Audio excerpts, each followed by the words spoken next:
Hello, everybody. Hello. It is Frank Hello, and Sarah. yes, and we're here to talk about Watchmen and the Hunger Games. And tell the funny story because you told me before the stream started, and that's the reason I'll go first. But you go ahead. Okay, so I had to Watchmen. You got to chunk it up. Like if you Yeah, you haven't got to seen check it up. Watchmen, you gotta do it in chunks. So I Yeah. watched the first 45 minutes or hour last week, and I was like, okay, I got time. Like we'll finish it. And today I thought I only had an hour left, and I was like, okay, I'm like finishing all my work. Like okay, it's Friday. We got to watch this movie. So I go on, I'm like, this is perfect. I'll finish it right before the stream. It'll be fresh. This will be great. And I turn on and realize there's 2 more freaking hours left. So I definitely still have 1 hour left. But I did get hooked in with the second chunk and I read the summary and I'm ready to talk about it. Yes. Yeah. A similar thing happened to me. So today, I started watching the Hunger Games and Watchmen, and I was like, you know what? I'm going to try to watch some Hunger Games sequels. I'm going to try to squeeze that in.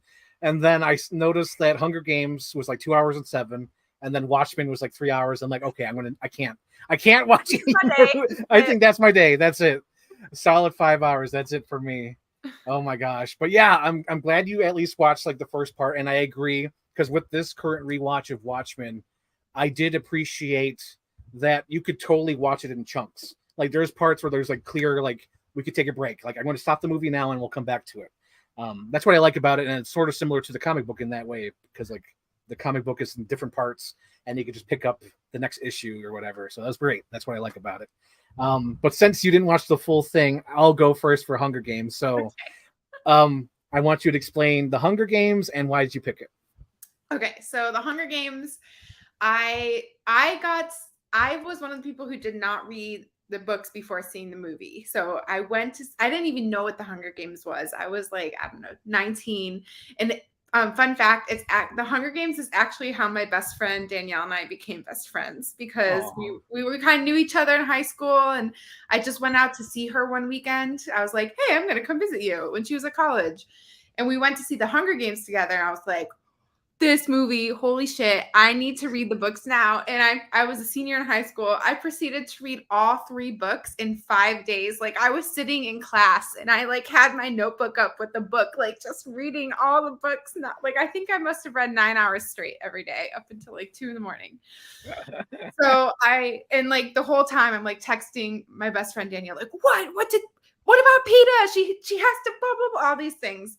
So I got really sucked in quickly and then became obsessed and went to all of the premieres. And now, as you probably saw in the Barbie preview, there is the prequel to Hunger Games is coming out in November. That's right. Jason Schwartzman plays the young Stanley Tucci. I thought that was brilliant casting when I saw the trailer. I'm like, oh, that's that guy. Yeah, that's perfect.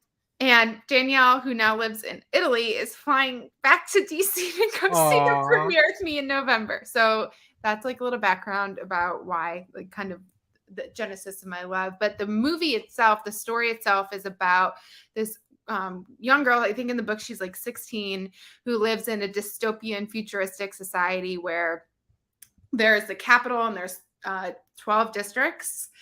And there was an uprising against the capital at some point in history. And the aftermath of that is that the capital holds an annual Hunger Games where 2 people from each district, other than the capital, are chosen for a reaping. And in this reaping, they are selected to go play in the Hunger Games, where they pit all of these children. By the way, it's between the ages of 12 and 18 are the people reaped, and they pit them against each other to a battle to the death, and whoever wins is the victor. And with that comes, money, food, and this is important for a lot of characters in the Hunger Games because the districts, the further they get from the capital, are more and more impoverished. So Katniss is from the 12th district, the most impoverished district, and her sister, she has a younger sister, it's her first year being entered into the reaping, and she's all upset. And Katniss is like, there's no way you're going to get picked. I put in extra tokens for myself. And of course, Primrose gets picked, and Katniss I volunteer as Tribune. And it's an act of like a really big thing for District 12. Nobody's ever volunteered. Whereas the more wealthy districts will actually train tributes and they will be selected like it's an honor. The further down you go, it's more of like, well, shit, you're going and you're probably going to die because we don't have any resources. And so the movie follows these teenagers through the games, and Katniss and Peeta, there's a male and female victor or tribute for every district. And of course there's, like this love triangle going on with Gal, her friend from home, and Peeta and Katniss. And it's very interesting because there's a strong commentary on the power of public relations, the power of media, and how we view and see what's happening versus what's really going on, and kind of the story that's portrayed. And the Capitol is all about the story. It's all about like this opulent, rich wealth, and kind of treating these victors, these tributes, as if they were objects or something to be bought. And it's a story of a heroine who does not want to be a heroine, right? She becomes this victor, like she says fuck you to President Snow in these acts of defiance. But it's not, Katniss isn't somebody who wants to be that. She just kind of ends up being that because it's who she is innately. And I'm trying to think where the first movie ends because I don't want to spoil the second movie for you, but by the end of the first movie, there starts to be a movement of the Mockingbird movement that represents Katniss, that represents this, the districts rising up against the tyranny of the Capitol. And that's where the rest of the series goes. Yes. So love it. Also, Jennifer Lawrence, like love her so much. And yeah, that's the Hunger Games. So I watched it today. So I took the day off because I was like, I want a 3-day weekend. So I got up at my own time, and then I'm like, all right, I'm gonna watch it. So I went to my Voodoo. I went to my Voodoo, rented it, and I actually enjoyed this one. I enjoyed it. But the thing is, I was like, why is it like this? I'm like, oh wait, that's right, it's PG-13. Because I'm like, I know, that's the one bummer. Yeah, because like it's like that's like the weird thing about it too, because it's like it's this very dark subject matter, but like they can't go too far with it. And it's like, because I remember I'm like, oh yeah, that's right, the kids have to kill each other. In direct opposition to Watchmen. yes, because like Watchmen is like it embraces the full rated R. Yes. With this, it's like this one, it's like, ooh, we gotta keep this for the youngins, we gotta keep this for all ages. So first of all, so at the beginning, I was wondering, like, I don't know if it was my copy or what, but it does open with those two guys sitting down, right, and then it just jump cuts to the District 12 and just shows them in poverty. Because with the world, it's sort of you have to learn about the world throughout the movie. There wasn't that Mr. DNA sequence of like, oh, this is what happened. Because there's like the title crawl, and you slowly learn about it throughout the movie. But like, I wasn't really clear about like, is this like the world in the future? Like, it was just like the United States in the future. Like, how are the districts separated? And do people make bets on this? Because they rarely cut to the audience. Like whenever they do, it's like very not so often. Like I think when they cut to a spoiler alert for people who are watching, but like they usually cut to after Rue dies, they cut to the people rebelling. But I was like, are people making bets, or like the rich people like, let's bet on these kids, like who's gonna die first? Like, are they making money off them? But I don't know if like I don't know if I missed it in the movie or not, but like I wanted some more of that, because like what you said, the whole movie's about like how you perceive yourself in like your real life, but then like how you do it as like a business. Like you have to be more charismatic on camera to get sponsors, because Katniss, it cracks me up because she's definitely one of those young teen adults where she doesn't know she's pretty or beautiful because everyone else is falling over head over heels, but she's like, what are you talking about? Meanwhile, she's like the most beautiful woman ever. It's like, what the hell are you talking about, Katniss? But she's like, what, am I beautiful? I didn't know that. And then like, there's like, what was I gonna say? So there's that where she doesn't know she's beautiful. And all she has to do is like smile, and then like that could get her like sponsors, but she doesn't know that. But she doesn't want to. She's like, fuck this, I'm not smiling. I know, she's like, I'm not smiling. And then I like Woody Harrelson in this. I thought, I love Haymitch. So like I don't know if they fully explained it, but he was a previous winner, correct? Yeah, so they do a better job, and I have to. It's I hard assume it's in the book. Yeah, to yeah, separate the book from the movie, but yeah. to give the background, each whoever win, and this is kind of a little the fucked up nature of it too. Whoever wins a previous Hunger Games becomes a mentor to the new Reapers. So Okay. basically, not only do you live through this trauma of killing like children and winning, You have to like stay with every it. year you have to go back and do it again and again. And so it's like, is winning really winning? Right? Like, Yeah. so Haymitch is the only person from District 12 to ever win the Hunger Games. Okay, so that makes sense. All right. Yeah. So then, is there? I assume they do more backstory, but with Elizabeth Banks, because she's sort of just there. Do they add more to her? Is she like a previous winner or whatnot? Oh, so what's her name in the movie? Oh, Effie Trinket. Okay. She's not part of the district. She's part of the capital, and Okay. she's kind of like the how do you say it? Like the Vanna White of the Okay. Hunger The Vanna Games. White. She Okay. goes to each and she does the reapings, right? And she's kind of Yeah. there, I think, also to help the victors. I think if I remember right, she's assigned to District 12 and she helps them position. Like each Okay. victor gets a stylist and they get a team because it's the Capitol puts this on as like a reality TV show. It's like this is the event. It's not just Yeah. about the terribleness of what it is to districts for what it is in the capital. It's like this big event. It's the event of the Yeah. year, right? Yeah. I wish they cut to more of the people watching. I think that would have been interesting.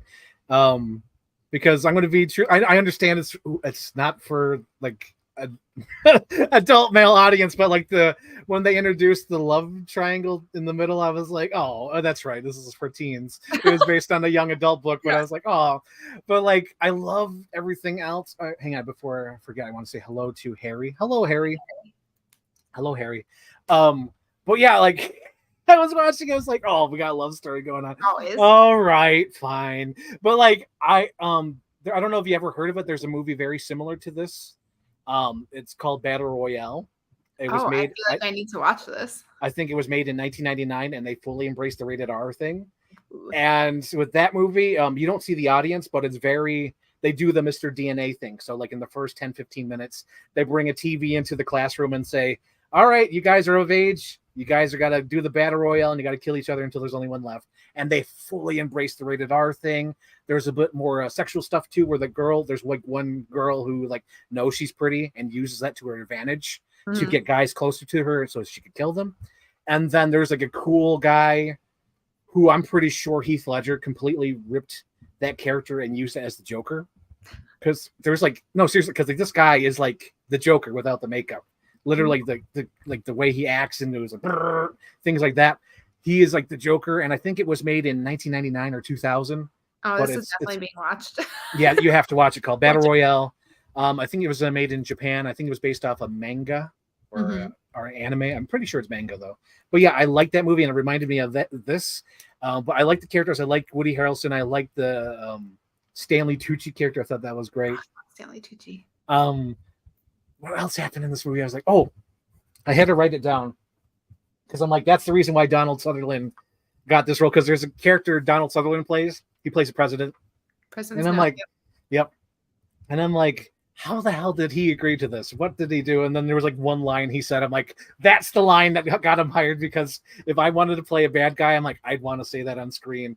And it was like, have you ever been to these districts? He's like talking to the kid with like the beard. Uh-huh. And the kid's like, no, I've never been to these districts. And he says, well, if you saw the districts, you would know that no one would want to root for them. And I was like, yes, that is like the perfect bad guy line where he's like, if you knew what they were, you wouldn't want to root for them. He's like, that's so mean. Oh my God. He's like the most understated, but like perfectly casted villain, because he is like that weird just level. He's reserved. Yes. And you're like, you don't really know how to read it. And like his threats are so guised, right? Yes. Like when, wait, is it in this movie? No, never. Yeah, he locks the guy in the room. I don't know. Did that guy die? So because he locks him in the room and leaves him with the berries. I'm like, okay, does that mean he's got to kill himself with the berries? So the berries that he left him with are the berries that Yes. Katniss and Peeta tried to kill, Nightlock berries. And Yeah, basically, I actually think that's a deviation from the book, if I remember correctly, but maybe I'm wrong. Mm-hmm. But I was like, when I saw it, I'm like, oh, I like that twist, because I think in the book it just like he locks him, like he gets killed or something like this. But okay, so he does die. He doesn't come back, so he yeah, has to eat those berries. he has to commit suicide. He's like locked in Okay. that room, and that's what he does. Okay, that clears that up because I was like, are they? Because I didn't. Again, this is I guess for PG-13 audience, they don't really get clear with that. And then I did notice with the berries, I'm like, oh, it's like the Romeo and Juliet thing, and it messes with the emotions because I don't think Katniss really feels for Peeta, but she has to do that because she knows her sponsors are watching. Because I like that little note that she gets where the sponsors are like, "You call that a kiss?" Yeah, I was like, oh my god. There was one part that was a little too comical, but I'm like, I'll go with it because that's what it is. But like when Peeta is like painting his hand, he says, "Oh yeah, I used to be a baker." I'm like, okay, that makes sense. But like later in the movie, it's like completely comical. His whole face. Like, his whole face and like upper body is painted like a rock. I was like, that's I love that that's the picture you used in our promo, by the way. Because I was watching Watchmen and there's that shot with the happy face, and I'm like, oh my god, yes, this is perfect. So for those who don't know, I share on Instagram like a little like promo, like, hey, watch it tonight, check it out. So I used the picture of Peeta as the rock, and it's the happy face on Mars when Dr. Manhattan and Spectre on the Mars. I was like, oh my god, that's perfect. That is totally perfect. Oh, and I did notice a connection between both movies because when I watched Hunger Games, I was like, oh, that's a bad line reading. And then I watched Watchmen. I'm like, oh, that's also a bad line reading. But they both had the line, did I write it? Oh, yeah, damn you. Because Katniss says it like, it's like her first line. I was like, ooh. Because it was, she's hunting for deer, right? And then like, freaking Thor Jr. is like, Hemsworth. Hemsworth guy, the Miley Cyrus Hemsworth is like, hey, I'm here. And she's like, damn you. And I was like, oof. But later she says, damn you again later. And then I'm like, okay, I'm guessing because they can't swear because it's a kids movie. And then I watched Watchmen, and I think it's a Carla Gugino character who's like, damn you. And she says it the same way Katniss says it. I was like, okay, there's just no good way of saying there's no damn you. That line. Like, who says that in real life, right? Damn you. Damn you. And your wretched children, get off my lawn. Oh my gosh, yes. Oh my god. And then the other thing I wanted to talk about, because there's this actor who I like now because he was on my show Red Letter Media where he was watching bad movies. He's the son of Dennis Quaid and Meg Ryan. His name is Jack Quaid. And during the movie Oppenheimer, I kept going, oh my god, Jack, whenever he was on screen, Jack Quaid. And he was in the Hunger Games. Jack Quaid plays the one who kills Rue. And I was like, oh, Jack Quaid. Because whenever he was on screen, I was like, Jack Quaid. Oh, and Sarah, you finally got me. I forgot how many episodes we're in. I think we're in like episode 5 or whatever. But you finally got me. I cried when Rue died. I cried. I know. If you don't cry when Rue dies, you're like kind of heartless. Like I cried. I'm like, it's a little kid. She helped out Katniss when no one else was helping out Katniss. And I cried. I was like, poor little Rue. And then like I love how she does, like she picks all the flowers and does the whole thing. And I was like, hi Bindi. Oh my god, Bindi alert. But yeah, like I like how Katniss does the whole like ceremony and like does the 3-finger thing. And then it finally cuts to the audience, and I was like, there you go, there's the audience. I've been wanting to know who's watching the show. Because that's like the one thing I wish they kind of built up. I wish there was like place your bets. Where people like, in the book they do, like there is a whole betting culture to the Hunger Games. They kind of hint that in the movie. I think there's like one shot. Yeah. It's like mostly in the capital, right? Like the capital turns into the like these betting games. In the districts, I think the like districts 1 through 3, they may have a bit of that because they're wealthier. But then like the further down you go, these people are literally just forced to watch their kids kill each other. Mm-hmm. And like there's TVs everywhere, like in the coal mines, right? Like in the square, and you're just like forced to watch this as punishment, to like Mm-hmm. a reminder, like to never rise against the Capitol again. Yeah. I did like the futuristic outfits of the people. They sort of reminded me of like THX, the 70s movie, the guys in the white suits with like the little shades. I was like, oh, that's perfect. That's sci-fi. That's dystopian. I love that kind of aesthetic. Well, there's But also like really interesting symbolism. Like this movie, the movie is like very, there's a lot of symbolism throughout it. But one of the pieces is like those people are called peacekeepers, right? Like they're not police. They're not, like, yeah, they didn't have any weapons on them. That was the thing I noticed too. Yeah, they do. Well, they have. Well, they had like clubs. Yeah, clubs, right? But they're meant, like the way everything about the Hunger Games, like everything about the Capitol comes down to like how you like frame it, like how you make it look to the people, right? Mm-hmm. You're not calling them like military enforcement, you're calling them peacekeepers, right? You're not like the Hunger Games is this whole show, and it's so hard to just keep myself to the first movie because I know what happens in the rest of the movies, but now I also know I've read the prequel, and I'm like, well, this is why it's like this. It tells you how the Hunger Games came, so I'm trying to keep it in the first. Yeah. But it is really interesting, kind of how that all transpires. Yeah, because I'm like that guy. I'm like, I wish there was more about the outer world. Like, yeah, sure, it's interesting about Katniss, roaming around and sleeping in trees, and then the kids trying to kill each other. But it's like, man, I want to see people betting. I want to see people watching. I want to know what it's like at home. What's going on with the little sister? Is the mom even taking care of her? It's like I wanted some of that, but like they really just like kept it to the kids in the woods. And I was like, which is fine. But it's like it's still a good movie. I still like that. I think the orphan was in this. I didn't look it up. I didn't have enough time. But the girl who plays the creepy orphan in that horror movie, I think she's the one with the knives who gets killed by Rue's partner. Clove. Because Rue, is her name Clove? Yeah. God, I feel like a little nerdy. I'm like, this is the only movie where I know all the characters' names. It's like, to me, it's like I'm a movie guy, so I'm calling her Orphan. I'm like, whoever Orphan is, I think Orphan, and then there's like Katniss, or what I call her Katniss because I know her as Katniss now. Right. And, but like there's Jack Quaid, and then Rue's partner, because Rue's like, you don't say her name, and he just like beats her up. I know. I love. Like, boom! Right against the thing, dies. I love that they blow up the food. That was awesome.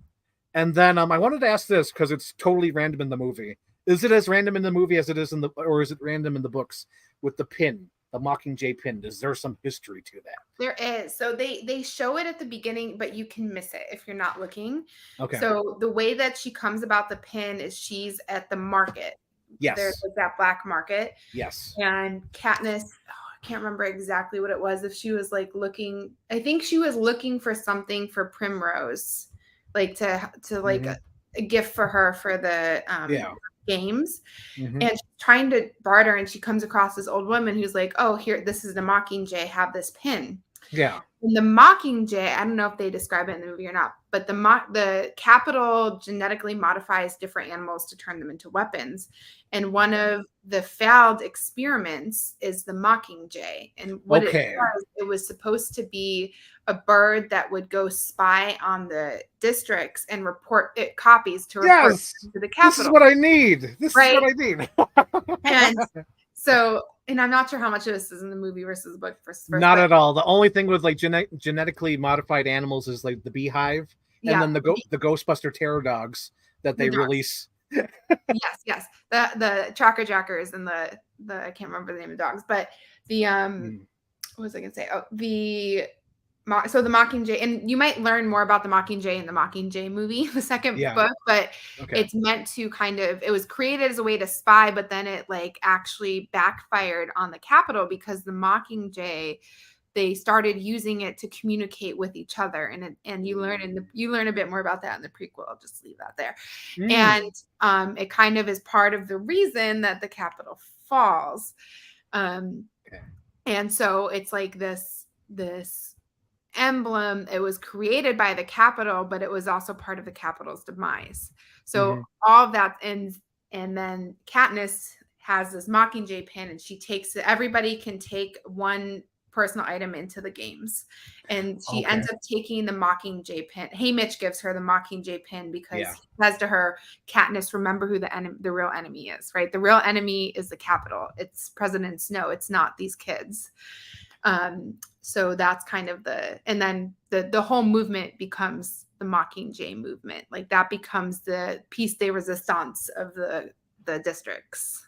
Yeah, I didn't get any of that. Like, they didn't explain the history of the genetically modified animals. They just say, because it's just like random. It's like, oh, I found this pin at this market, and then she wears it, and then like Lenny Kravitz, he's a little too sexy.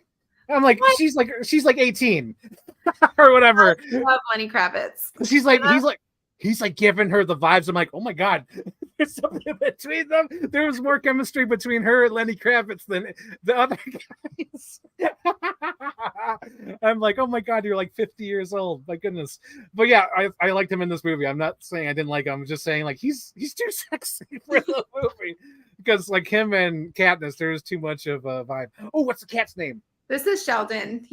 Sheldon. He needs his moment, apparently. Yes, he needs his moment. But yeah. So I was wondering about the pin, but I did like the animals because like when they drop the bees or whatever, the jackets. That was cool. Yep, I like that scene. And then I'll call them Ghostbuster Terror Dogs because that's exactly what they were. They're huge, giant dogs that look like the Ghostbuster dogs that attack them. So I do have to say, book to movie, I was like, I'm one of those, I have a problem, Frank. And my problem is I love watching movies that are books first, but it always disappoint. Like there's maybe only one movie I've ever seen that was a book first that didn't disappoint me. So we'll just preface that. But in the book, it's really fucking cool because those dogs are genetically modified to look like the dead tributes. So they have the faces of all the dead tributes, and then these dogs are attacking them. That's more interesting, but like, I'm sure why wouldn't they put that in the movie? Like that would have been way cooler. That's creepy. I like that. But again, maybe they didn't want to do that creepy rated R kind of thing. I feel like this whole book series and movie series would be far better if it wasn't a young adult series. Like that is my one thing. I'm like, wish I want more sex. I want more violence. Like I want all of it. Yes, I agree. These kids, or I don't know, maybe they should have been a little bit older, but yeah, there should be a lot more in this. What do you call it? So we're talking about that. So because you just said that just reminded me that is cool and creepy because there's a scene in the remake of Texas Chainsaw where the girl like gets attacked by Leatherface, and when Leatherface reveals himself, he's wearing her boyfriend's mask or his face as his mask. And I was like, that would have been cool in this movie. It's like the dead tributes come back and it's like they're like flesh on these terror dogs or something. That would have been so messed up, but no, they're just like Ghostbuster terror dogs. Yeah. Let me go grab it. I got a picture. I got a toy right here. Let's see it. Hold on, Pasta. I gotta show them. Like literally, the dogs look like this. They do. Bright light. So it's in focus. This looks like the Ghostbuster terror dog. I love it. I absolutely love it. But yeah, I noticed that in the movie. I'm like, that's hilarious. But yeah, I think that's it. I don't know if I missed anything. So I guess what would be your favorite scene out of the whole movie? If you could think there's so many. There's so many. I mean, okay, let me just go through a couple of them. Obviously, like the I Volunteers tribute scene. I mostly love that for the GIF use of it because anytime I have to do something at work I don't want to, I just send that GIF. So I Volunteers tribute, like so the GIF of that is great. Yes. In the first movie, I also love these. Like I read this when I was 19, and it's like really into the love triangle. And I not gonna lie, I went through a period where I was obsessed with Peeta and Josh Hutcherson to the point where I was like, I'm definitely gonna marry Josh Hutcherson. Like there's no doubt about it. Like I'm marrying this guy. This is who I'm gonna be with. Spoiler alert, it's not who I'm gonna be with. I'm gonna marry, but I really went through. I was like very much in love with Peeta as a young child, so I loved, and I was very much Team Peeta. Like fuck gal, I liked Peeta. So I was like, any of the love scenes, you know, like where they kiss, or like when he's asking her favorite color, like, oh, like orange, you know, orange, but not like whatever orange, like the sunset, right? And then green, right? Oh, So I really like that scene. I also love like any Haymitch scene in the entire series, like when he's like really drunk. Like yes. anytime he's really drunk and Katniss busts in, love those scenes. Mhm. And also just the very end, like any scene where Katniss is like giving like the middle finger to President Snow, you know, like at the Mhm. very end where she's like, I'm gonna fucking eat these berries. Like that that's a good one too. Mhm. But I do have to say, the first movie isn't my favorite. I really like the second and fourth. Okay. So my favorite scene of the entire series is Yes. in the second movie, and it's really fucking funny. And it's with remember we watched Stepmom, the daughter. Yes. Yes. She's in the second movie, Joanna. She's one of my That's favorite right. characters. It's Yep. my favorite scene. So when you watch the second movie, you'll know exactly the scene I'm talking about. No, that's your job. Yeah. Yes. Okay, so there's that, and then what was your rating of this? What would you rate this? Oh, I was thinking, I, can you tell me the bomb rating system once more? oh yeah, the Rosenbaum. That's right, the Rosenbaum rating. So there's three bombs. Like the three bombs is the Three worst, bombs and then three roses. and then three roses is the best, and Okay. then there's a heater right down the middle. Okay. I'm gonna go with like a 2.5. Mm-hmm. And like it's not a 3 because it's not completely accurate to the book, but I'm just like, I love the series so much, like it has to be a 2.5. Even though they fucked the movie. And anyways. Let's see. For me, like I haven't seen the rest of them, so I can't really gauge it right now. But as of right now, I give it like a rose and a half because I don't know if it's a 2 rose because like the other ones might be a 2 rose and then this one might be it. So to be safe, I'm going to do a rose and a half. It's good. I'd recommend it. I'm not sure if I'd see it again, but like now that I've seen it, that's good enough for me. It's in my head. It's in my vocabulary. It's in the what do you call it? The Rolodex of references if I ever need it. But I do like this movie. It was good. And then my favorite scene. Oh gosh, honestly, I think it was the scene of her audition, or she had to get sponsors. Oh, that's a good scene. She completely beefs it, and they stop paying attention. And she gets the shot the second time. They're not even looking. So she looks up there, gets her bow and arrow, and then fires at the apple. And she's like, "Thank you for your consideration." Then gets all the sponsors. I love that. I love that. That was great. That's one of my favorites. And then the runner-up would be the Donald Sutherland saying, like, "Have you ever seen them? You wouldn't want to root for them if you've seen them." I was like, yes, that's bad guy. I love that kind of crap. It's great. But yeah, that's me. That's me. So are you going to watch the rest of the series? I might try because there's only 3 more left. Why not? 3 more movies, right? I do have to say the third one's slow. Third one's a little rough. Like probably should have just made it like 3 movies. Yeah, it's that time when it's that time where they wanted to, get money and like, yes, let's make more money off this. When they could have just because like this movie, I don't know, like it kind of slowed down when they went the romance, but after WATCHMEN, I'm like, I can't even complain about time because WATCHMEN is 3 hours. I'm like, Hunger Games is fine. I also liked it was on the timer. It was on that old school movie timer because I'm like, okay, how far are we in? 15. And then when they get to the Capitol, it's 30 minutes in. I'm like, okay, this is good. We're moving along. This is great. I did like that. So it's on that old school movie timer if you were timing it out. But yeah, I like that as well. Interesting. And I want to just before we move on, I'm going to share one fun fact. Yes. I'm 99% sure this is accurate. We may have to fact check it, but I'm pretty sure the woman who wrote the Hunger Games actually wrote it as fan fiction to Twilight. I think so. I think there's like a lot of fan fiction because that was even 50 Shades of Grey as well, where that was just. Oh, maybe it was 50 Shades of Grey. Shoot, I might have got that. I think I read once because the love triangle thing was the inspired part of it. Yeah, totally. This is of that era of Twilight, Harry Potter, all those young adult movies that were being made at that time. So that makes sense. That checks out. Because go ahead. It does make me. Have you watched the Divergent series? No, I didn't bother. No. Okay, like it's not as good as it's like the diet version of the Hunger Games in my opinion, But one thing that I do love about it is Lenny Kravitz is Cinna in the Hunger Games, and his daughter is one of the like main secondary character, or like the not main character, but secondary character in the Divergent series. So that always just makes me a little happy. Yeah, I might check out the series though, because as I was watching this, I was like, oh, that's shit. Yeah, Julianne Moore is in the sequels, right? Yep. And so is Philip Seymour Hoffman. Yep. I was like, I like those two actors. I want to see them, so I might keep watching the series just to see them. He died in the fourth, like halfway through filming the fourth movie, and they CGI him into like his parts. They CGI'd him into. Because he's one of those actors I really miss. Because I love The Master. I loved him in Twister. There's so many movies he was so great in, and he's like one of those people I wish are still around. Because I do miss him. He's one of those actors like top tier. Miss him. But yeah. So, are you ready to move on to Watchmen? Let's do it. Yes. So, I picked Watchmen. Watchmen is based off a DC comic book that came out in the 80s by Alan Moore. Alan Moore wanted to use comic book characters from the DC universe, but they didn't allow him because of the subject matter. So he created his own characters in this world. And I think it's like a 12-issue comic book series.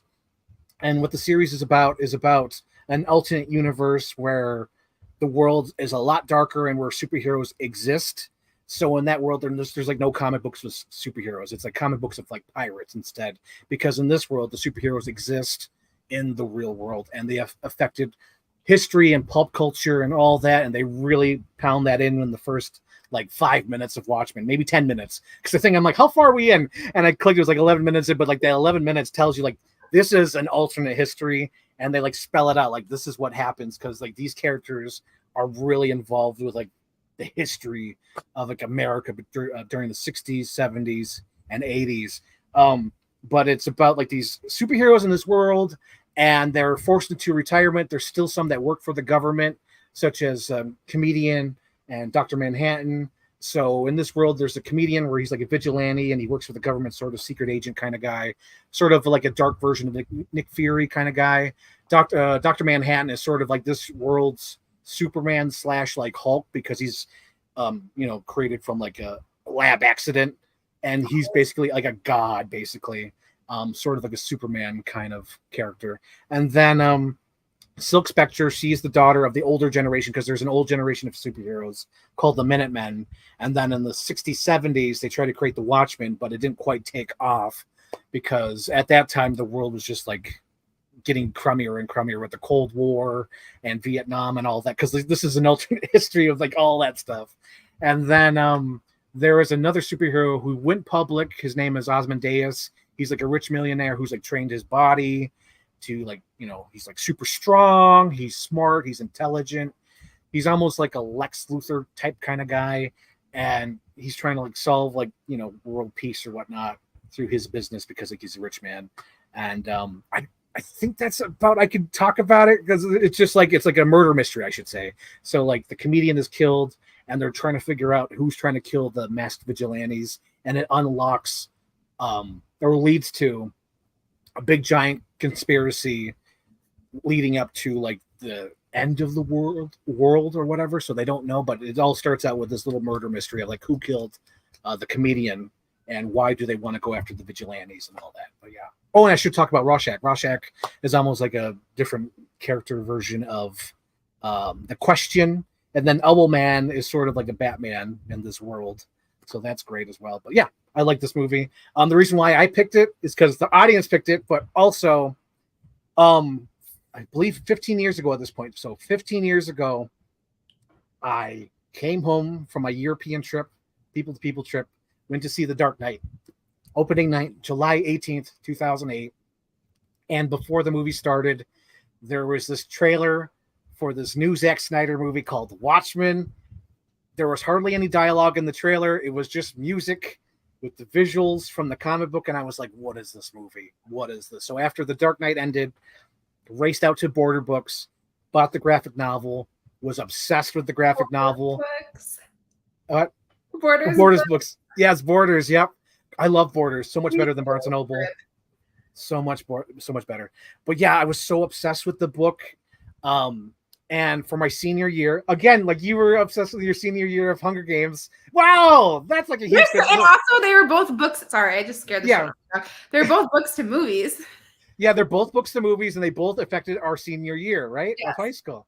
That's amazing. So this was 2009, yours is 2012. This is great. So like in my senior year of high school, I was obsessed. So like I had an art class, so I did like a lot of art inspired by Watchmen. Like I did one of those art prints of when Dr. Manhattan's like, "Leave me alone," and I did that art print. And then in English class, I asked Miss Geist like, "Hey, can I do a poster based off this?" Because like everyone's, you have to do it on based on the book you read. I'm like, she's like, yeah, you can do it. It's, you know, there's enough pages there, and it's qualified as like a summer reading book or whatever at that time. And I was like, yes. So I made like this poster based off Watchmen, and I remember I even did like the Times Square kiss as a picture for my thing. I did the original drawing, not the one from Watchmen, but I did that image for my art book. And then there was like so many other things that were inspired by Watchmen because I was so obsessed with this movie. I saw it 3 times in the theater. I saw it. This was back in the day when you went to the midnight showing. It wasn't the 7 p.m. that they have now. Because nowadays, you just go 7 p.m. on Wednesday or Thursday and it's fine. Back in the old days, you'd have to go at midnight to go see this. And I saw it at midnight at the Regal. There were some drunk hecklers from the college there who were like, "Woo!" during the sex scene. And then like, I think they were heckling the movie. But it was so great. I love this movie. It is totally like left a lasting impact for me. But it's so funny because I'm going to let you talk about it a little bit. I just want to mention this before we get on. But like during this rewatch, because it's been years since I watched this. I think it's been probably about maybe 5 years, 3 years, something like that. It's been a while since I've watched Watchmen. But actually checking this out again, it felt so refreshing to watch a superhero movie where like characters like have feelings for each other and like have sex and have like romantic feelings. It's not sterile like all these MCU movies where it's like, I kind of like you, I like a little peck and the kiss, but like that's it. Like there's no overly love, you know? Because like I think like that's one of the things that they're missing from the MCU movies is like, can't people kiss? Do people fuck in this universe? You know what I mean? It's like, come on now, like just don't be afraid of like your romantic feelings. But like Watchmen, it's like full there on screen, and I feel like this, along with like The Dark Knight and Iron Man, like really led the way of superhero films, and that's what I like about this movie. But yeah, that's what I got to say. So what did you think about what you've seen so far of the movie? Yes. So okay, the first 45 minutes were a bit rough. I was like, what is this movie? Okay, actually the first thing I want to say is I feel so incredibly relieved to finally understand what that smiley face button with the blood drops on it is, because I've seen that button so many times, like on people's backpacks or like as like bumper stickers. I'm like, what is this? Where is this from? And I'm watching it. I'm like, there it is. There it is. I see. I understand now. So really glad. Thank you, Frank, for giving me some. Yes, it's in your Rolodex now. You know it. That pop culture reference. So the first part, it was slow. Like it's not like it gets right into the action, right? Because like the first scene is like somebody being murdered. Yeah. But it also doesn't get right into the action. It kind of is like they're taking time to kind of build it up, and it's a lot of like you don't quite know what's going on. I guess in that way, like if you haven't read it, it's similar to the Hunger Games, because you're like, what is this world? Where are we? What's going on? And so I watched like that first 45 minutes, and then I sat down today, and I actually got to Shane. I stopped at the Hallelujah scene. Oh yeah, so Shane. Oh, let's read the comment first so people know the rewatch. I feel bad because the Hallelujah Need a Drop is kind of terrible to me. Hard not to find that scene funny. Yes, the song choice is iffy, but I think the scene works, other than the music drop. So actually, what was interesting, I kind of love the Hallelujah is actually one of my favorite songs. Like, oh yeah. I love that song, and I thought it was the perfect song choice because when you actually dissect the meaning of the song in the movie, they're very similar. So as I was doing some research about the movie, it was like part of the point of it is like superheroes are humans, right? Like they don't, like in this world, they don't have like, other than Manhattan dude, Mr. Manhattan, they don't have like superpowers. They're just like vigilantes. They're going out, like they're fighting crime, like they're part of society. And it was kind of dissecting, in this article I was reading, it was dissecting the movie in relation to Greek mythology, like in like, Zeus is nothing without his lightning bolt, like Arcades or whoever is nothing without the dog, right? So they all have these tools that they use. And other than Mr. Manhattan, who is this godlike figure, right? He's like the almighty, like maybe more similar to like what other superhero, like Dead, I know this is weird weird comparison, but Deadpool, right? He has like something modified about him. Yeah, where he's like up there, like sort of like Hulk, Superman, kind of Deadpool, where it's like he's like modified, and like you're completely right about like how he's sort of like a god figure. Because even like the day he's about to die or something, or when he's having sex with Janie for the first time, I like that shot where it's his watch on top of the Holy Bible. I was like, oh geez, there's like connection to like God and religion with him. And what's interesting about the song Hallelujah is it's a song, a Bible song, right? And it's about the story of Samson.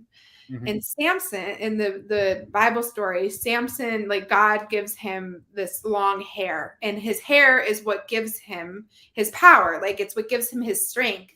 And then in a moment of weakness, he's him and I think Delilah are breaking up or whatever. They get in a fight and she cuts his hair and he loses his power. But in the song, it's like in losing his power, that's where he finds grace and love. And that's perfect for the scene. And it's perfect for the scene because it's like after this, like kind of they go back to like, oh, we used to do this. Let's do it again. And they fight the bad guys, and then it's like this moment of like losing their grace, and it related to the movie because they are nothing without their tools, right? Like this, they have like the fancy tools. They're nothing without their hair, but actually they are something. Like their power doesn't come from the hair; it comes from within, right? So I was like, that's where I left. I was like, oh, I love it, and also just like the religious undercurrent of the whole movie like fits in with the Hallelujah song. So that when you're gonna ask what's my favorite scene so far, that was gonna be it. Oh yes, that's great. That's great. Well, yes. What else does you have to say about the movie? What else? It took me quite some time to figure like the characters. I had to like go on multiple web pages to like look at picture. Okay, who is this? Who are they? Oh, mosquito. Who are they in the like? Okay, there's this guy and then this guy. I'm still like a little bit like just kind of starting to figure out the characters of the movie. I think what's his name? The Inkblot guy. Rorschach. Yeah. Like the Rorschach like paintings or whatever. Yeah, I think like I'm very intrigued by his character because it's I like, first of all, I think it's cool. Like it was set in the 80s. Like I think that form of psychotherapy was far more popular back in like the 60s, 70s, and like probably coming to a close around the 80s.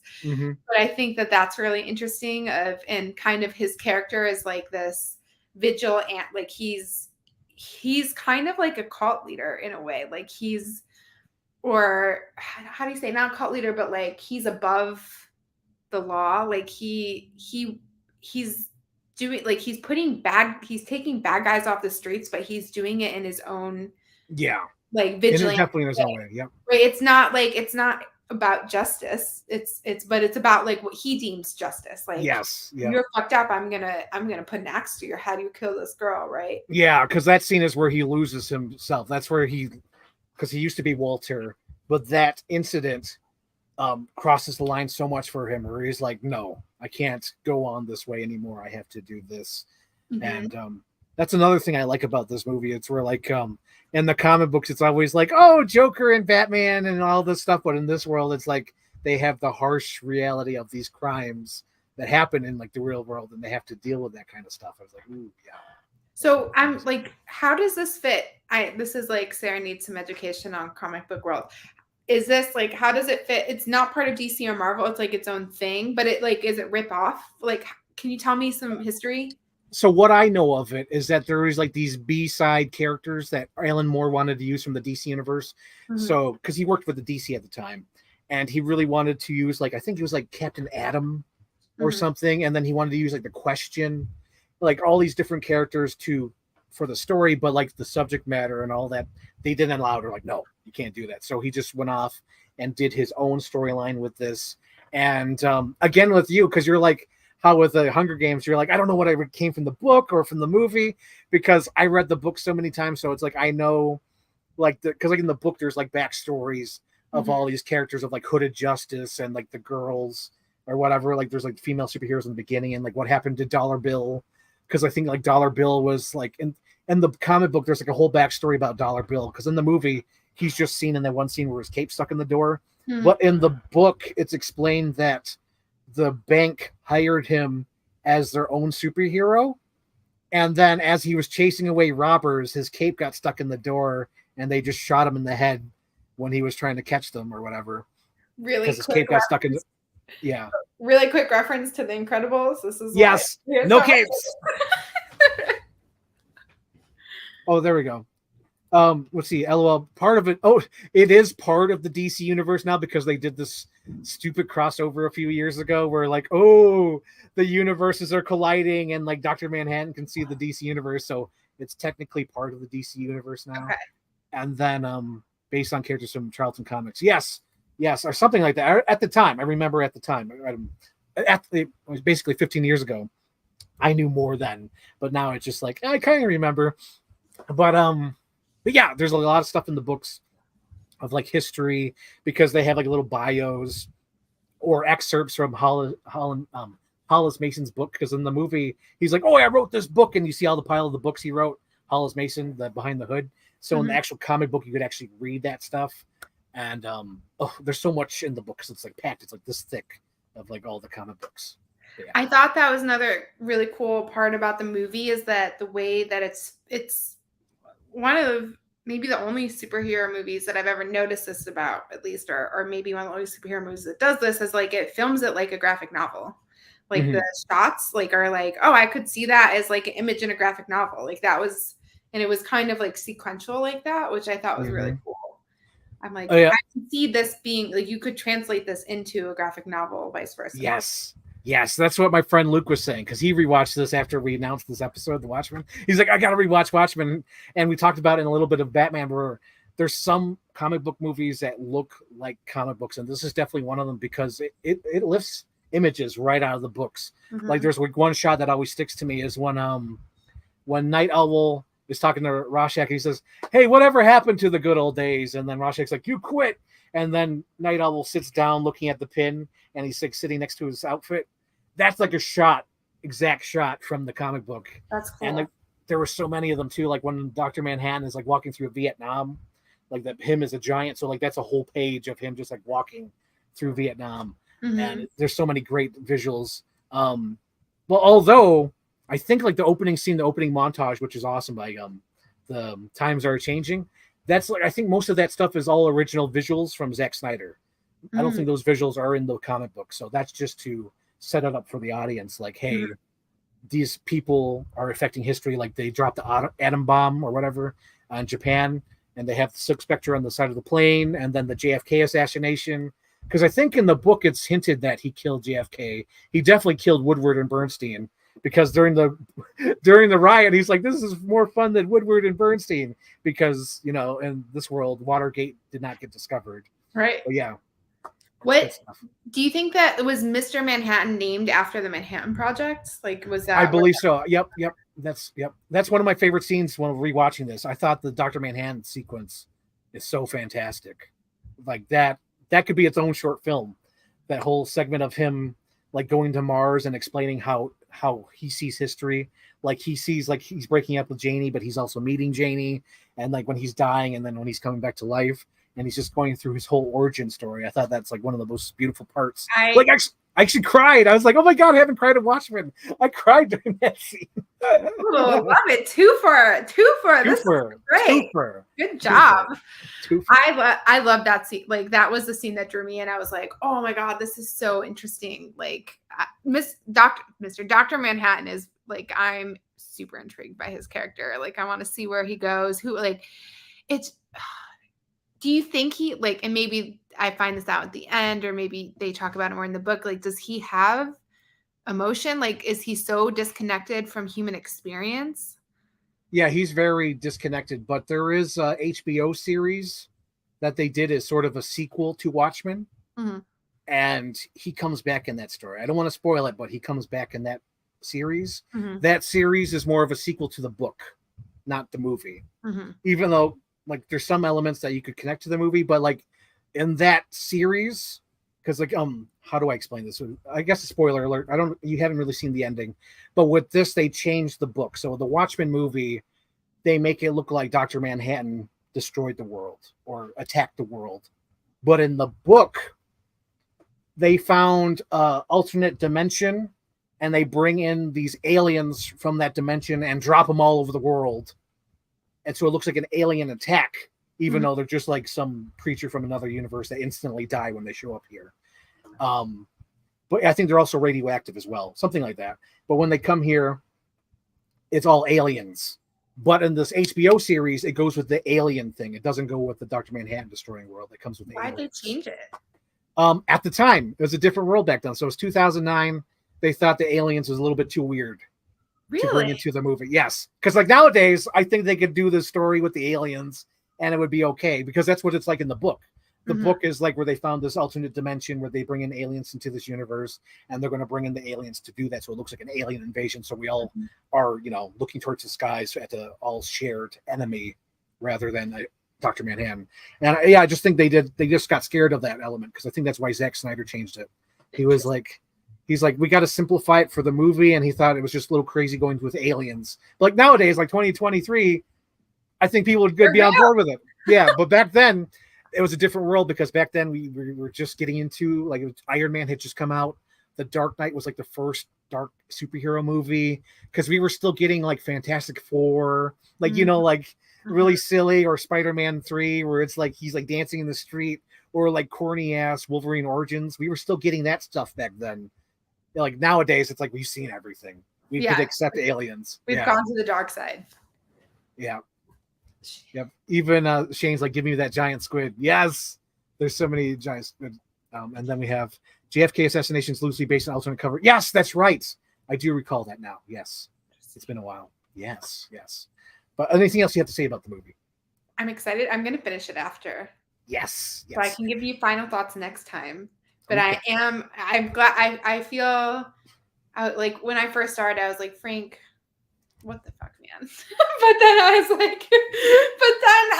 like, today I was like, okay, he's redeeming himself. Like I can find like my woo-woo spiritual elements in here. Like this is interesting. I kind of like this. Because it gets dark. It's like a lot of the time. Because like I was watching this and I was like, oh, what did I do to Sarah?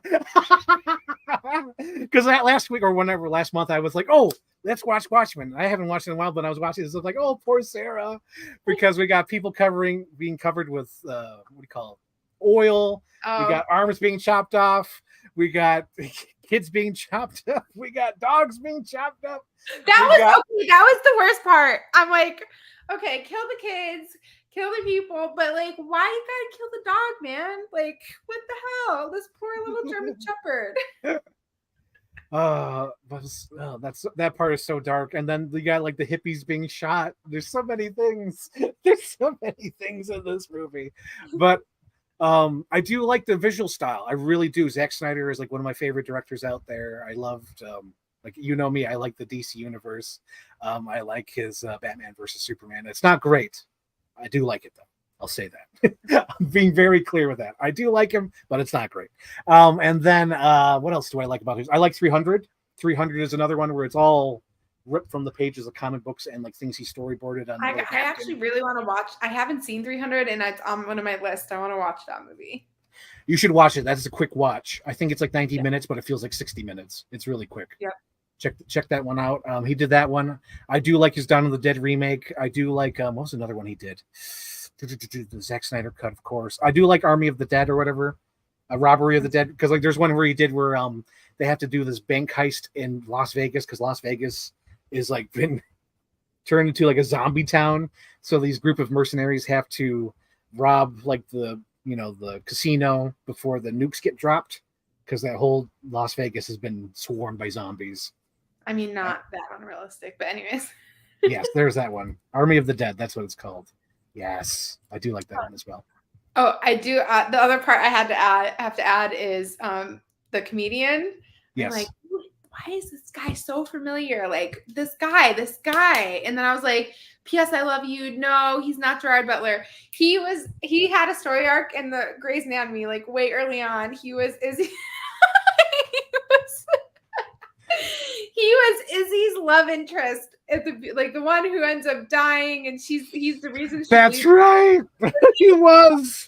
Grey's He Anatomy. was. Oh my god. I was thinking like, oh god, you know him from Walking Dead.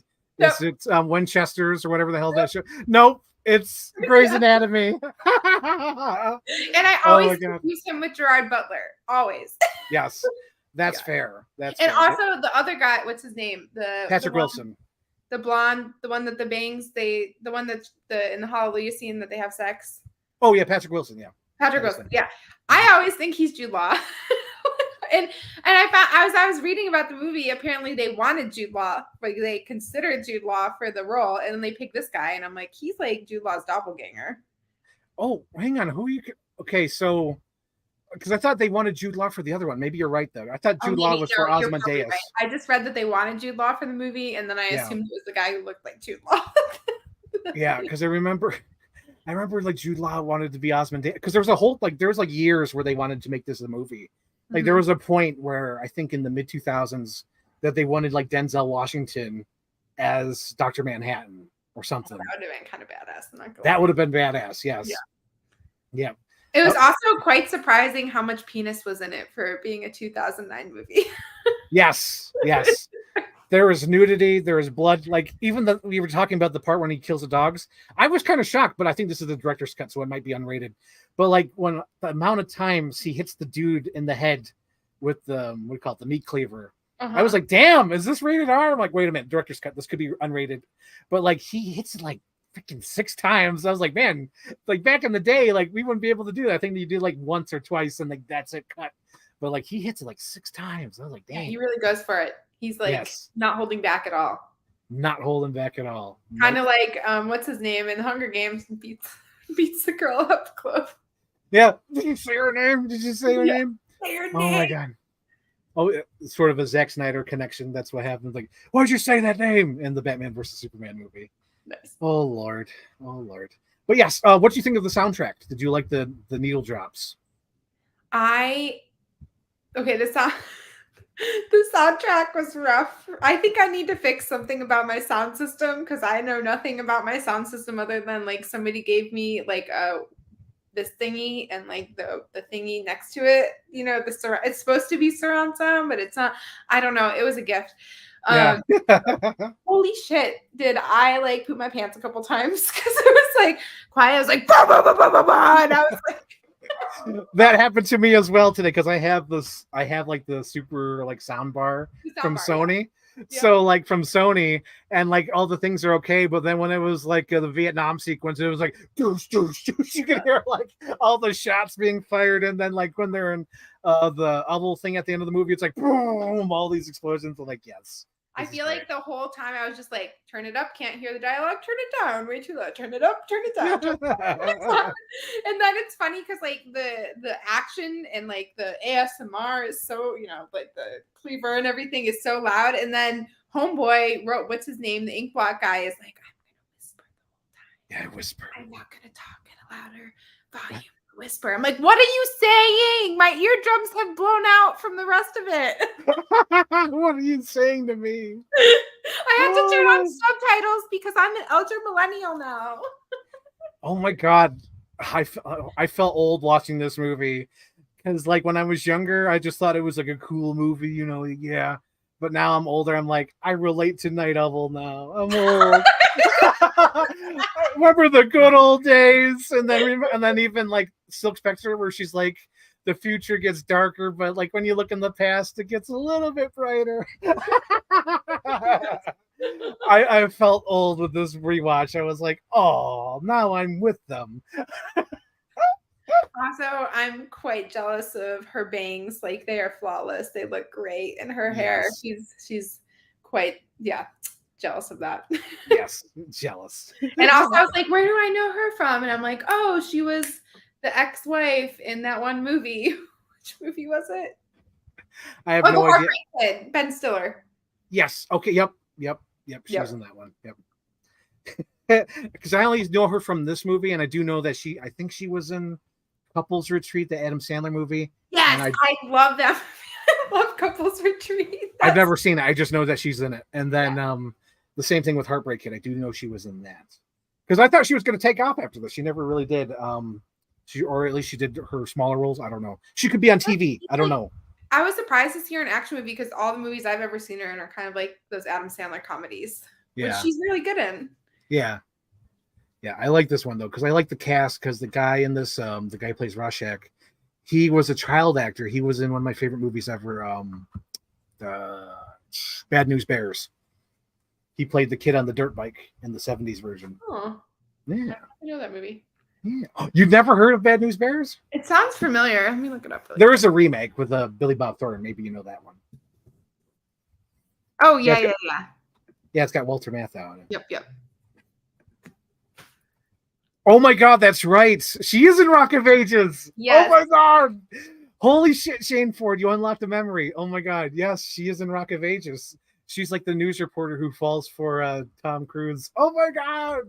Yes. This is amazing. Yes, Shane Ford is absolutely correct. Love it.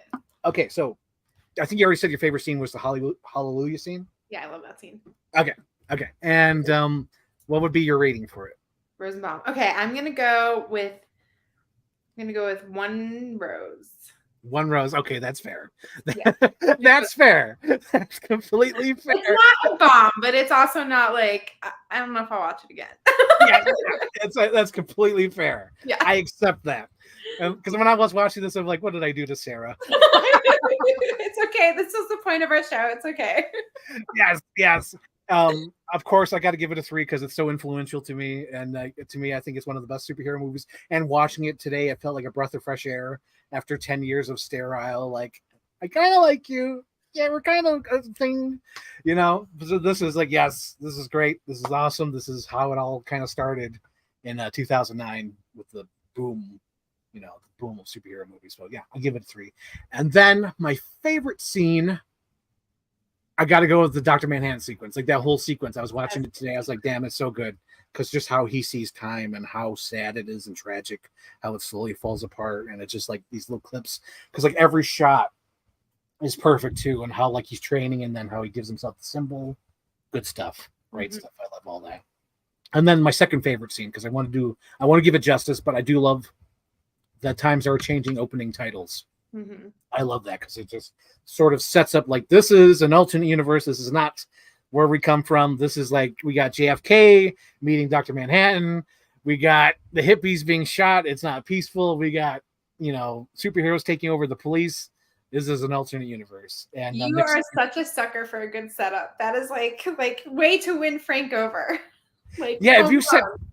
This is how it all started with our Christmas show. Because you're like, why do you like Home Alone? I'm like because the first 15 minutes, it's like going through the house. You know how many times I think about that now? I'm like, what's the setup? Like, do I know the universe? Yeah. I'm like, what have you done to me, Frank? What have you done to me? What have you done? And your Hunger Games does a decent good job because I remember I'm like, how far are we in? Because I'm like, we got to whip up. And it was like 29 minutes in. We're going to the Capitol. I'm like, good. This is a good start. We're at because like the 30-minute mark is like, come on, we got to get going. We got to have everything set up, and we're there. I feel kind of upset with myself right now because I have a Girl on Fire shirt that I definitely was gonna wear today, and I forgot. Damn it! What came first? Did that song come first, or did the books come first? This girl is on fire. I don't even think that song is in any of the movies either, which is so weird. It's so weird. You think it would? The girl on fire. The girl on fire. She's like, I got fire now. You want to see? Yes. And then she spins around. I like how they filmed that scene too, because like I get that feeling when you're on stage, and all you see is like right in front of your face. You can't see anything further. I've definitely felt that feeling. Because I remember when we were in high school, I auditioned because I wanted to do the G-Town Showdown. And I remember being on stage and just feeling what she was feeling on that stage. I'm like, I've been there, man. I've been there. I have felt that personally. I have felt that, yes. because I wanted to do stand up, and I was like, no, I cannot deal with the silent audience because it was because there was like 5 people there. There was 5 people there, and they didn't laugh or anything. So I was like, I can't do this. I can't do this.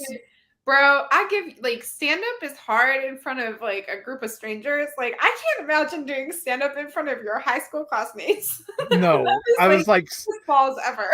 So after the audition, I was like, no, I can't do this. Yes, I can't do this. My recollection of G-Town Showdown is my senior year. I was the host, and I wanted to do like an SNL ripoff. So I like each segment between acts was a different like SNL rip, and I played Catherine Gallagher, and I just threw myself around the stage. Oh my god, yes! So many bruises. My whole body was just bruised. Oh my gosh, yes. But yeah, I couldn't do it. I give you all the credit for actually following through. That's awesome. I planned the whole thing in 10 minutes before I went on. It was really a predecessor of what the rest of my professional life would be like. Oh, it's due today. Let's do it. Let's do this.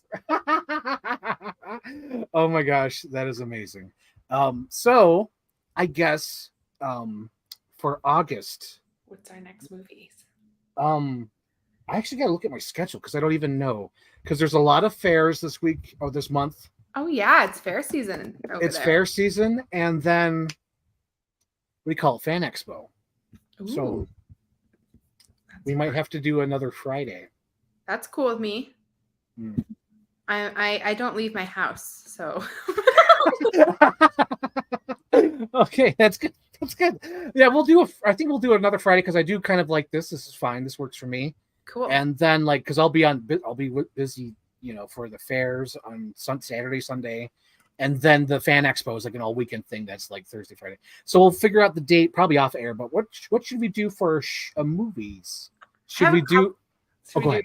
No, you tell me your ideas. I was just gonna say, can we go back to the ones we skipped for April, or go on? I was thinking we could do that. Or I did have some ideas for movies. Yes, go. Okay. What do you think? I'm between two. It's just my mom's birthday is August 28th. So I was thinking about one of her. What? Are you serious? Yeah, why? Because it's my mom's birthday. Aw, our little moms. That's so cool. So one of her favorite movies was Beaches with Bette Midler. Oh my god.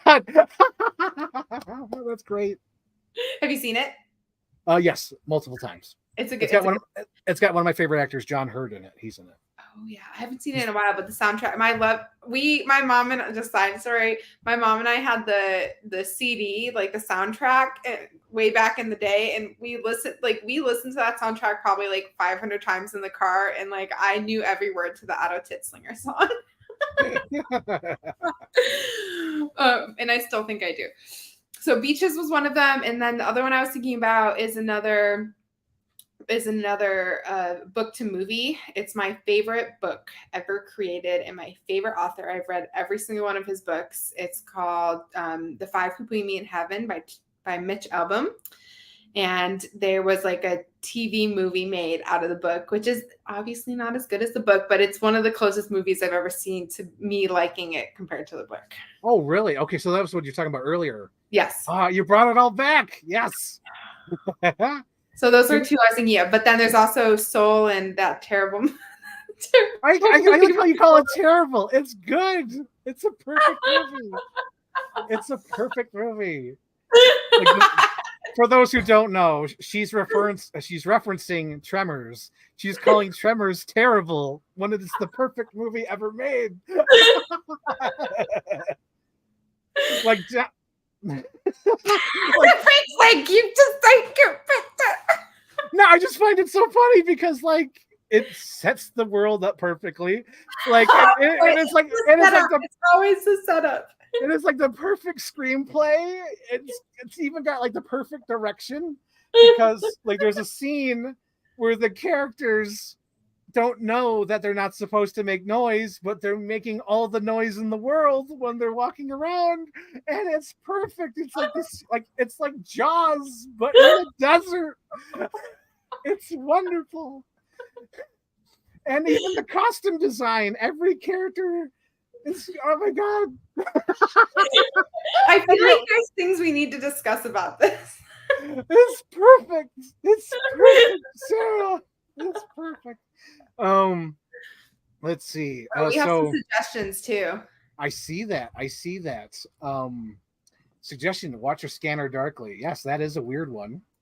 It's one of my older favorite ones. I don't think it ever went to Blu-ray. I got to look it up. Is that a director or a movie? It's a movie. So A Scanner Darkly is based on a book by what's his name? Is it Richard K. Dick? Something K. Dick. And it's a sci-fi movie where they have like the government is trying to spy on people who are dealing this drug. And I don't know if I can even talk about it without giving spoilers, because the big spoiler is that like the person who is the agent is also the narc and he doesn't know it. It's weird. It's a weird one because he's so deep and undercover, he doesn't know what's reality anymore. Shit right here. It is so cool. I love the movie, and not only that, but the thing that really makes this movie stand out because the identity stuff is because it's rotoscoped. They digitally rotoscoped it, so it's like animated, but look, it's filmed for real. It stars Keanu Reeves, Robert Downey Jr., Woody Harrelson, Winona Ryder. Already kind of want to watch this movie now because of those characters. It's so cool. It is so. Oh, there we go. Keanu Reeves and Woody Harrelson. I love Woody Harrelson. Philip K. Dick. Philip K. Dick. That's the name. But yes, I love that. Oh my god. Let me pull up the trailer. Let me pull up the trailer so you can get on board with this. Maybe I'm already on board with it. I want to watch the trailer then. I'm gonna pull it up.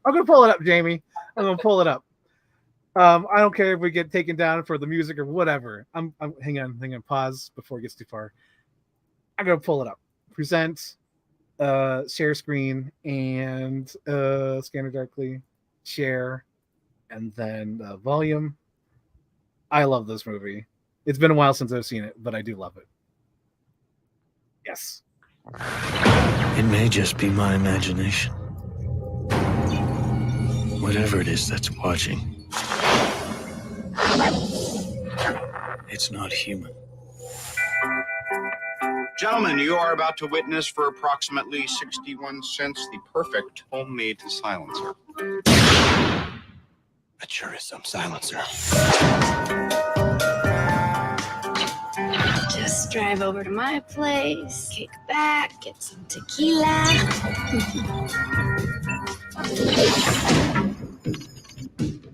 They're in my hair, on my skin. They're all over the place. This is a world getting progressively worse. Can we not agree on that? Oh my God. What's in the survey? Damage has taken place to the normally dominant left hemisphere, and the right hemisphere is attempting to compensate. Two hemispheres of my brain are competing? Yes. I could be murdered. How did I get here? I tip my hat to any entity that could bring so much integrity to evil. What if they come in through the back door or the bathroom window like that infamous Beatles song? Just sacrifice someone without them ever knowing it. What does the scanner see? Into the head? Into the heart?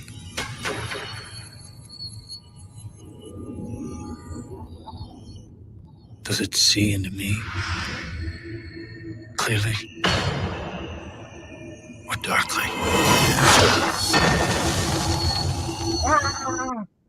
Okay, I see it's also a book to movie, and yes, now I want to read that. It's like my pool reading.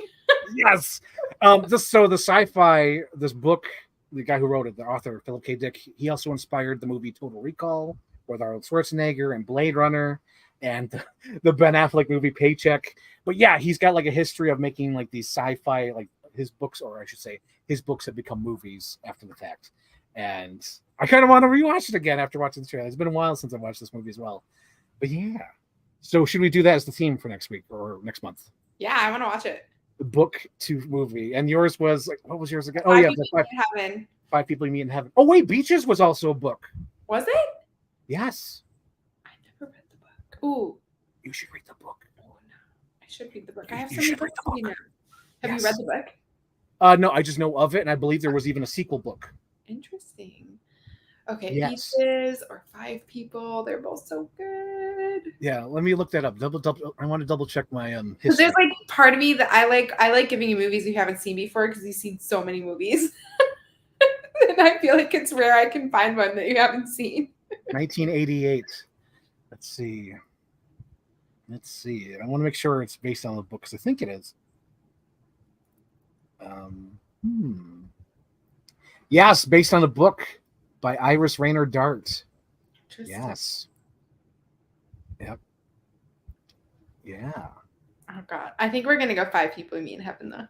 Five People You Meet in Heaven. Okay, let me double check with. I want to. So Oh, five. but we could do that on September. It's my birthday. No, let's just do it. We'll do Five People You Meet in Heaven. Heaven. Or Beaches, but Beaches. Should we watch Beaches? Oh. Which one? Okay, what does the audience have any? Yeah, audience, what's your take? What's your what do you got to say? Beaches or Five People You Meet in Heaven? Shane, Juliana, Henry, if you're still out there, what do you guys got to say? Please. Please. This burden from me. Beaches. Beaches. Okay, done. Beaches. Done. Beaches and A Scanner Darkly. Let's do it. This will be fun. Like totally like love story versus like sci-fi crazy. Sci-fi. Yes. I like it though. I like it. Did you? I'm most excited to find the connections. There's got to be a connecting. Wait, Spalding Gray's in that? That I didn't. Oh my God. So I need to rewatch Beaches. I have seen it, Sarah, but full disclosure, I have not seen it in years. I haven't seen it since I was a kid. I'm like, ooh. I'm excited. Yes. So we should It'll definitely. be good. My mom will be happy with this. This will be yes. Good. We should definitely do Beaches and A Scanner Darkly. And I also want to like force Ari to watch it. So. Yes. Force Aaron to watch the show with Frank and Sarah. What do we force Aaron to watch this month? Like I watch the movies, but so does Ari. And this month, I have to say, I'm sorry, Ari. I'm telling you out. He's like, why did Frank pick this movie? It's the worst movie. It's so dark. I'm so depressed. Why is he picking depressing movies? Dystopian. It was dystopian. That was the theme. Oh man, that would be funny if I picked a fun. Is there any fun books though? I'm sure there is. There's got because all the books I'm thinking of, because like you know how you said movies to book, how like adaptation. Yep. For me, what I've read is Fight Club. Fight Club is like pretty damn close to the book. I think I've actually never read or watched Fight Club. I mean, like I know all the references. We don't talk about Fight Club, and I kind of want to read. I have so many books I have to read and movies to watch. Maybe I just won't leave my house in August. Just don't leave your house. Yes, Beaches. Done. I think I have Midler, Otto Titzlinger. Do the movie adaptation. That'll be a future episode, but I really want to do Scanner Darkly now. Because I'm in a Robert Downey Jr. kick after seeing Oppenheimer. Oh, he's in Oppenheimer? Oh, damn it. Oh, man. I wish I didn't spoil that for you. Damn it. Because it's like that whole movie is like stacked with like surprise, like people like, oh my God, I know them. Okay, I'm excited. I think also I want to go see Oppenheimer like this week, maybe even tonight or tomorrow. Go see Oppenheimer, please. Do it. I agree. But yeah, he's in that. And ever since I watched that, I was like, dude, I want to watch when he was an actor, not when he was Tony Stark. Yes. I'm also very excited for all the Barbie/Barbieheimer Halloween costumes that are going to come this October. Oh my gosh, there's going to be so many. Right now, I'm going to do a Candyman, or at least that's my plan. I want to do Candyman. I think I want to do a Barbie, maybe. But you see, I say this is me at Halloween. Every year, I'm like, I'm going to do this cool costume, and then every year I wait until the day of, and I'm a vampire. Every year. I'm a vampire. Every time. I have the teeth. I like have multiple teeth. I'm like, I'll just throw together some teeth with some black shit and go. This year I went all out. I bought the Candyman hook. So I definitely want to do it. Because like last year I wanted to do it, but then I fell through. I'm like, yeah. But this year they actually released an official hook. And I was like, yes, I have no excuse now. I got it. It's happening. But the thing is, I got to create the chest because I bought this fake Halloween skeleton. So I got to unscrew the chest and make some sort of outfit where it sticks there. And I got to put bumblebees on it, like the show. So it's going to be cool. Hopefully. Cross my fingers. Like October's already here in my mind. I mean, if you go to TJ Maxx, Halloween stuff is out. So technically, Oh, it is here. it's here. It's already here. Oh my gosh. So is there anything else you want to say about the Hunger Games or Watchmen before we head out? No, it was enjoyable. It was Yes. great. I'm excited for next month. This will be cool. And I feel like I just have this feeling that Tremors we're just gonna like gradually talk about at the end of every episode until we like talked about all the things we Like, talked about. I think what I'm gonna do is just send you this video and you're gonna watch it and just like appreciate that movie more, because how they talk about it is basically how I'm gonna talk about it. Okay, great. And I'm gonna just save you some time. Just watch that video. I love it. But anyway, let's see. Hang on, we got a comment here before we head out. Go all the way. Get live bees. Dude, I wanted to find dead bees. There's like a bee farm, and I'm wondering if they cleaned it out. Can I use like dead bees or like find like bees for the actual costume? Because I don't want to make bees. Start collecting bees now. I know it's too late. It's already too late. Halloween is already here. August 4th. We're too late. There's no way it's gonna happen. It's not getting done. It's not getting done. Because this year's gone by so fast. There's hardly a summer. Oh my gosh. It's gone. It's gone. So how can people follow you on the Instagram? Oh yes, on the Instagrams, I'm District Doula. That's DOULA, District Doula, and it's mostly death/puppy content. So yes, if any of those things appeal to you, just follow the puppies as well. And Indy and the Boys is my dog and my cat's Instagram that I never update because I suck at social media. Isn't it tough? Even like promoting this, it's like I gotta remind myself. Okay, wait, I gotta go to the official I Want My TV Now page, which I never touch. I know, because then I can't share unless it's on that page, and then I'm like just taking screenshots and like cropping it down. I keep forgetting. Like, wait, Frank Ireland's private. I can't use that. But like we're real official here. we're really official here. So if you want to follow me on social media, it's I Want My TV Now on Instagram, or I Want My TV Now on X. And I'm also on Threads, but I don't post anything on Threads. Oh, I'm sulking on Threads. I've gone on it twice, but I'm just pretending to be there. But you found me. I found you on Threads. I even forgot. Like, Sam Miller's here. I'm like, God damn it. He found me. I don't know how he found me. Run for it, Marty. Like, I was just trying to sleuth in the background. I only follow it for one person, my friend Anna. That's it. Great. Well, this was fun. Thanks, Frank. Yes. And we'll pick a date. Yes, we'll pick a date off air. Great. And I'll announce it. And then, so it's official. Beaches. And, or is it 5 people? What'd you decide? Beaches, right? Oh, beaches, yeah. Beaches and Scanner Darkly. I'm down. Yes. Yes, let's do it. Okay, so thank you for everyone for tuning in. And if you missed the beginning, just rewatch this live stream. It's great. It'll be on here, and I Want My TV Now. So thank you guys.